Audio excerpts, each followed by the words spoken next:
आष्टी तालुक्यातील मिखरी मध्यम प्रकल्पामधील मृत पाणीसाठा जवळपास 10% उरला असून शेतकऱ्यांच्या माध्यमातून मोठ्या प्रमाणामध्ये अवैध उपसा सिंचन चालू आहे।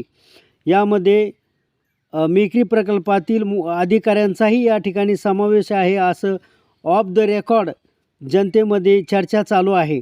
तेव्हा माझी प्रशासनाला विनंती आहे, तुम्ही आदेश काढून सुद्धा मिखरी प्रकल्पामधील या पंप जे आहेत ते पंप बंद केल्या जात नाही, लाईट खंडित केल्या जात नाही।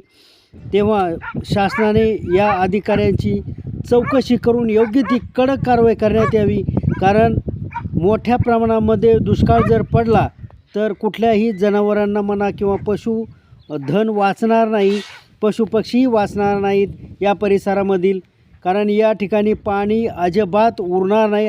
असं अनेक वेळा झालेलं आहे की चिमणीला सुद्धा पाणी पिण्यासाठी उरलेलं नाही।